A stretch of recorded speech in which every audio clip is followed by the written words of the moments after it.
ID tak perlu dibubarkan, tetapi dipreteli, ditulis oleh Panjat H dari laman siwar.com. ID nggak mensejahterakan anggota. Orang seenak-enak udelnya aja kok mecat-mecat anggota.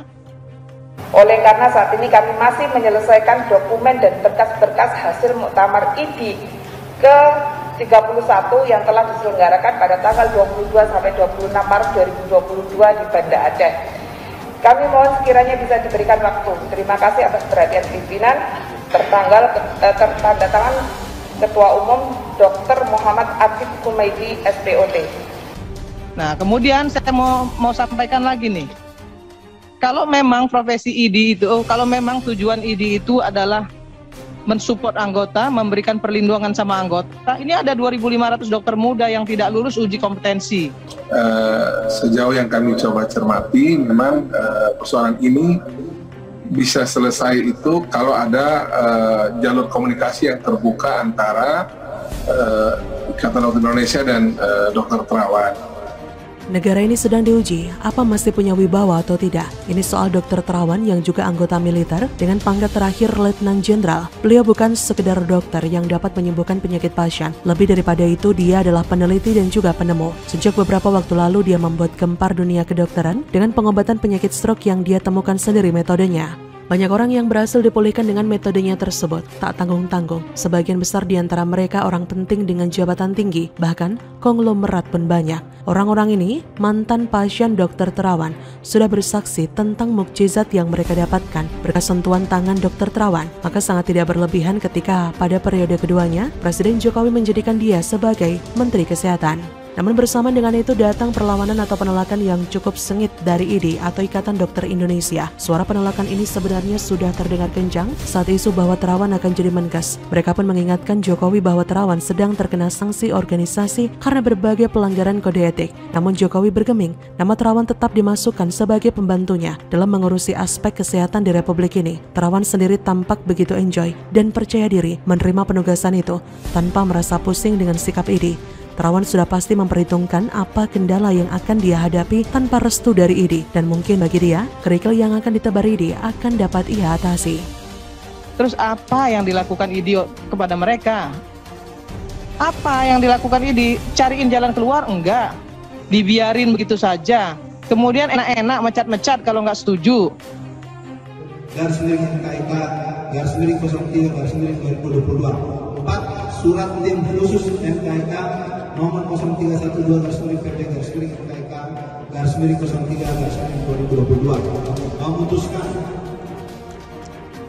menetapkan pertama meneruskan hasil keputusan rapat sidang khusus MKIK yang memutuskan pemberhentian permanen sejawat Dokter Terawan. Bubarin aja ID-nya. Ngapain orang cuma organisasi profesi kok. Dan lagian ID itu cuma memberikan rekomendasi sama dengan Komisi 9 ini. Jadilah dia Menteri Kesehatan di tengah pro dan kontra. ID sendiri tetap memperlihatkan sikap yang tidak kondusif terhadap Terawan. Malang bagi Terawan, sepertinya dia menjadi Menkes pada waktu yang tidak tepat. Wabah pandemi COVID melanda Indonesia dan dunia. Dampaknya mungkin tak pernah dibayangkan bakal separah dan seserius ini. Dalam waktu yang tidak lama, Indonesia menjadi salah satu negara yang paling sibuk dan kewalahan. Terawan sebagai panglima perang melawan COVID ini dinilai banyak pihak sebagai kurang gesit.